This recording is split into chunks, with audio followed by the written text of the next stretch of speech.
When I first presented these high-end concepts to the team for the vision I had of New York, the team thought I was crazy. But when you put a crazy mind in a situation that I'm in, you can only get innovation.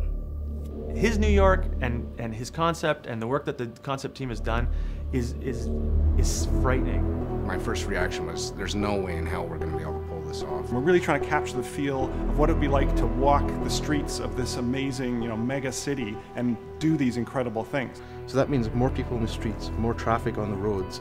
It means more interactivity with props, with destruction, with characters that can interact with the worlds in unique ways. But the oral is all around you, so it's our job to kind of make people feel like when they're in Times Square, they're standing in the middle of Times Square and stuff is all around them as it really would be.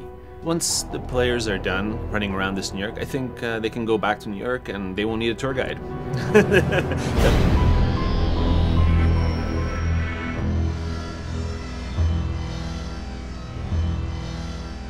Well, the New York City for our game is really, it's the backdrop, it's the grounding thing which makes everything fantastic which happens in the game plausible.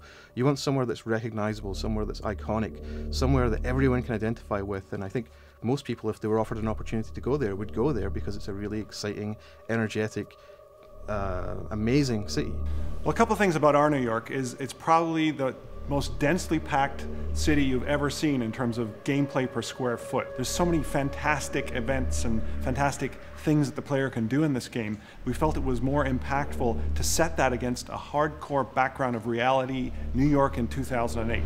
And of course, New York is probably the most iconic city in the world, so what better city than that? New York City itself is a character. And in my view as an art director, it is the main character. Yes, it's a backdrop to story, but my approach visually is that this is my main character and it's going to have a character arc. And I'm going to grow the story of New York and add to its history as it pertains to Prototype. Well, Skip's a visionary for this game, and the quality of his work has constantly driven both the art team to realize that and aspire to bringing a game visual as compelling as his concept. There was a team that went to New York City, took tons of photos to get a good sense of New York. But now we have these photos, but what's New York? I see it, it's flat, it's 2D, but what does that mean? I still have to turn it into a three-dimensional space. It seemed to me that what he was envisioning was huge volumetric cloud systems, sort of the great beams of light filtering from the skies, the great contrast in the colors. I sort of sat back and said, this will never happen. That's not a video game, that's a movie, that's way too insane. But we, time and time, keep delivering those things, and we pick the right elements to erase and say, hey, we can't do that. But we do a lot of what's in those concepts. And then when you compare the concepts to the game now, it's frightening how close they are. I paint these concepts that you see and start to visualize New York City for Prototype. It's very important to me to hear the sounds. Prototype has a very specific tone. It's pretty dark, and audio plays a really big role in supporting that tone.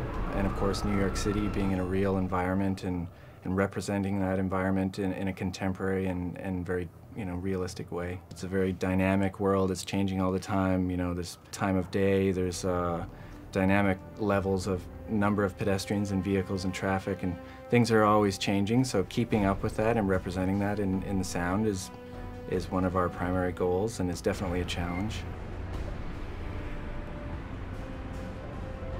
Approximately 20% of the land mass of Manhattan is parks.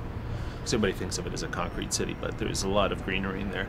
So it was a challenge to have enough foliage and enough greenery in the world with enough variety of the buildings, because you're almost trying to capture two games. A lot of people do a jungle game or a city game, but we almost have both. You learn the city, you get to know it, you get to know the neighborhoods, there's all these landmarks everywhere. So you start feeling at home eventually after you've played it for a certain amount of time. So it has that growth, like movies do. You start scared and innocent at the beginning, and then you grow very powerful at the end, knowing your neighborhood, knowing your environment, and discovering it. Right now, it blows me away. We look down what's Fifth Ave, and we just are amazed. We see the vistas, we see the buildings reaching off into the background, in the fog, reaching out of the fog into the sky. It just looks amazing. And the night stuff that we're doing is coming online very recently, and it's beautiful. And what you see are these great flows, almost natural-like rhythms in the vehicles and the pedestrians as they move through the sort of the natural cycle of the day, and the sun rises and the sun sets, and all the lights in the building turn on and all the lights in the building turn off. And it's this beautiful flow, and that was also a flow that we are trying to capture in this video game by having our sort of dynamic time of day. I hope these making-of pieces are interesting to people who are interested in learning about the game, that they get something out of this. But when they'll really see it is when they see the gameplay come together. They'll see videos out there for gameplay, which I know I'm seeing every day when we're making the game. So when you see those videos come online on the web, on TV, there won't be any room for debate. You know, a lot of games, do hype and pre-market, and try to sell before they come out and build up the buzz. And, I'll be honest, we're doing that too here. We're part of the marketplace. But if you know something about me personally, okay, I'm a realist. I don't overpromise. What I say, I frickin' deliver. So if you're seeing something here in these videos and you're not believing it, and you're not believing what we're saying, and you're not believing that we can pull it off, you're wrong. We will.